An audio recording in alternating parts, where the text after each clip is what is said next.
පොඩි කලාන්ත ගතියක් පොඩි වමන යන ගතියක් තියෙනවා නම් හොස්පිටල් එකේ ඇඩ්මිට් වුණාට කමක් නැහැ. දෙන බේත් පෙති જાති තියෙනවා නම් බය නැතුව බොන්න. හැබැයි ඉන්ජෙක්ෂන් එකක් තියෙනවා.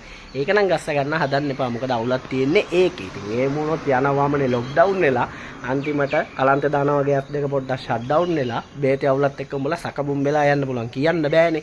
ඉතින් බාල බේත් ලංකාවට ගෙනාවොත් හරි බාල බේත් ඉවරලා ජීවිතයක් නැති වුණොත් හරි වග කියන්න ඕනේ ඇමතිවරු කියලා ඉවරලා අපි ඉගෙන ගත්තේ ජෙප්පොන්ගේ. ඒ 70 අවුරුදු සාපේ තියෙන කාලේ. හැබැයි දැන් එහෙම දෙයක් වුණොත් වග කියන්න ඕනේ රාජ්‍ය නිලධාරී. ඒක ඉගෙන ගත්තේ ජෙප්පොන්ගේ. අපරාධ කියන්න බෑ. දැන් තියෙන්නේ පුනරුද්දීවිය. ඉතින් අපාරන් එනකොට කේලියක පුතා මැද ඇඟිල්ල පෙන්නපු එක අතකින් බලන්න ගියාම මචං සාධාරණයි.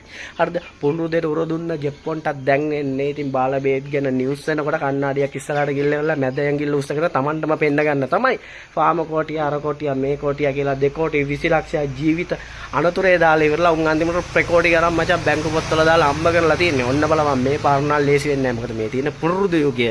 මේ පාර බාල බේත් කේස් එකට ඇමතිවරු ඉරේ යන්නෙත් නැහැ. රාජ්‍ය නිලධාරීන් ඉරේ යන්නෙත් නැහැ. ඒකට වැරදිකාරයෝ ඡන්ද දුන්නේ 68 ලක්ෂය. ඒක නිසා මේ ආණ්ඩුව පත් උනේ කියලා උන්ගේ පිටේම තියලා මචං උන්ගේ මාළු ටික කපලා ඉවරලා. පුළුවන් නම් ඔය වැක්සින් ටික උන්ටම කෙල්ලලා ඉවරලා මේ ආණ්ඩුව බේරන එක බේරනවා. බලහන්කෝ ආයෙත් ෂුවර් එකට. ඒ නිසා තාම පුනරුද ගාය හොඳ වෙච්ච නැති සෙට් එකක් තියෙනවා. ඕන්න සාම්පල් චෙක් කරන්න බේතක් දෙකක් විදලා බලපල්ලා. හොඳයි. ජනතාව වෙනුවෙන් ජනතාවට ලබා දෙන ඖෂධ වෙනුවෙන් වගකිය යුතු සෞඛ්‍ය අමාත්‍යාංශය හරිහමං ලිපිනයක් නැති බොරු ලිපිනයක නිෂ්පාදනය කළායයි කියන තත්වයෙන් බාල ඖෂධයක් අපේ රටේ ජනතාවට ලබා දීලා තියෙනවා. එතකොට මේ සම්බන්ධයෙන් සමස්ත වගකීම සෞඛ්‍ය අමාත්‍යාංශය බාර ගන්න ඕන. මේකට මේ මොහොතේ සෞඛ්‍ය අමාත්‍ය ධූරයේ දරු කෙහෙලි රඹුක්වැල්ල ඇමතිවරයාගේ සිට මේ ක්‍රියාවලියට සම්බන්ධ සියලු දෙනා මේ අපරාධයේ මේ වංචාවේ මේ දූෂණේ වගකියුත්තන් බවට පත් වෙනවා. මේකෙන් මේ යාට ගැලවීමක් නැහැ. දැන් මේකට සම්බන්ධයි කියන සමහර නිලධාරීන් ප්‍රමාණයක් අත්අඩංගුවට රැගෙන තියෙනවා. හැබැයි මේකට උඩින් තව කෙනෙක් ඉන්නවා.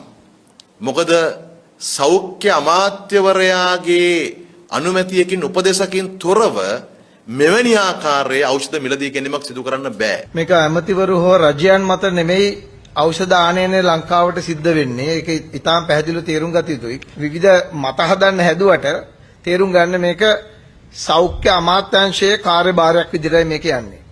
ඒක ඉස්සරත් එහෙමයි දැනුත් එහෙමයි.